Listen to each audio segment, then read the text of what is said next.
ఇంకేమయ్యా చిత్తం. అబ్బాయి హాయిగా సొంత ఇంట్లో ఇక్కడే ఆఫీస్ పెట్టుకోవచ్చు. అంతే కదండి మరి. అంతే కదా బాబు గారు. ఇక మాకు ఆవరి కూడా తీరిపోయింది. అవసరం మాకు చాలా పనులున్నాయి. మరి తాంబూలాలు అవి ఇచ్చి పుచ్చుకోవడానికి ఇంకేం అభ్యంతరాలు లేవనుకుంటాను. ఏం బాబు గారు? నాకున్నాయండి. నీకా? ఏమిటి? ఈ పెళ్లికి ఇన్ని కండిషన్లు పెట్టారు. మా స్థితిగతులు, మా నాన్నగారి స్తోమత మీకు తెలుసు అనుకుంటాను. తెలుసుకోవాల్సిన అవసరం నాకు లేదమ్మా. మా కుర్రాడు బిఈ పాస్ అయ్యాడు. ఆ సంగతి మీకు తెలుసు కదా. తెలిస్తే మరి బిఈ చదివిన వాడికి ఎంత కట్నం ఇస్తారో కూడా మీకు తెలిసి ఉండాలి.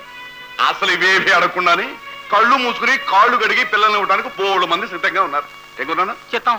మీ నాన్నగారు ఆదిశేషయ్య సంబంధం చేసుకోవడానికి వచ్చాడు అంటే ఇవన్నీ ఇవ్వడానికి సిద్ధపడే వచ్చాడని మేము అనుకుంటాం.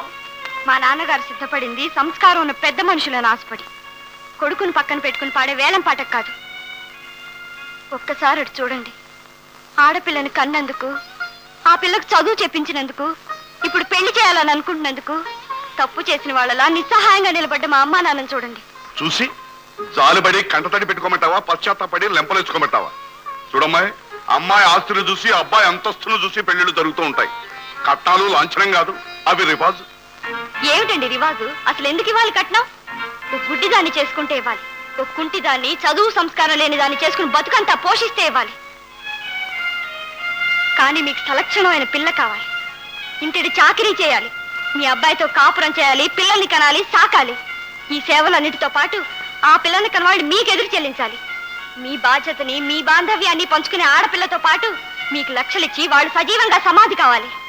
అది చాలకపోతే అత్తమామలు భర్త పెట్టే చిత్రహింసను మౌనంగా భరిస్తూ ప్రాణాలు వదలాలి. అంతేనా?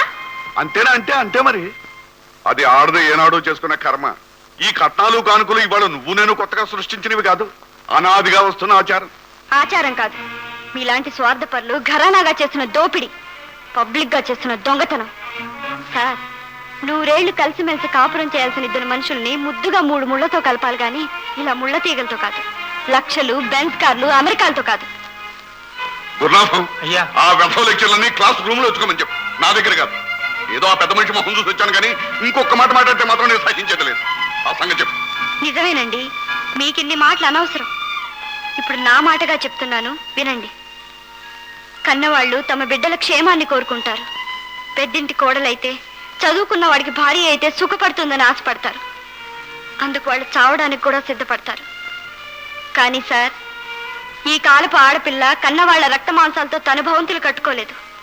సంతోషంగా జీవితాన్ని పంచుకునే వ్యక్తిని కోరుకుంటుంది. తనను అర్థం చేసుకునే వ్యక్తిని ఆశిస్తుంది. అతను మేడలు, మిద్దెలు, పొలాలు, కార్లు ఉన్నవాడే కానక్కర్లేదు సార్. నీతిగా, నిజాయితీగా బతికేవాడు ఎవరైనా సరే, అతను గుమస్తా కావచ్చు, రిక్షావాడు కావచ్చు, హోటల్ సర్వర్ కావచ్చు, అలాంటి వాడితో కష్టాలు పంచుకున్న ఆనందం ఉంటుంది, తృప్తి ఉంటుంది. సరే, అర్థమైంది. ఏదో పెద్ద సంబంధం కావాలని వచ్చారు కదా అని ఇంత దూరం వచ్చాం. చూడమ్మాయి, తాటాకు విసనకర్ర తక్కువ ఖరీదుకు దొరుకుతుంది. అదే నెమలిపించే విసనకర్ర అయితే ఖరీదు ఎక్కువ అవుతుంది. దంతం విసనకర్ర అయితే ఇంకా ఖరీదు ఎక్కువ అవుతుంది. కావాల్సింది గాలి అనుకుంటే తాటాకు విసనకర్ర కూడా అక్కర్లా. ఆఖరికి చిత్తు కాగితాల పుస్తకంతో కూడా హాయిగా విసురుకోవచ్చు. జగన్నాథం గారు, మీ అమ్మాయి కోరిక అదే అయితే మీకు సమస్య లేదు. వీటికి 50 మంది దొరుకుతారు, 50 మంది. మీ పని చాలా తేలిక చేసేసింది. ఏ జట్కా ఓడనో, ఏ హోటల్ సర్వర్నో ఒక లోఫర్ని తీసుకొచ్చి కట్టబెట్టండి. బుద్ధులు ఎలా ఉంటే కోరికలు కూడా అలాగే ఉంటాయి. పదండి పదండి, ఇంకా కూర్చున్నావరాలే.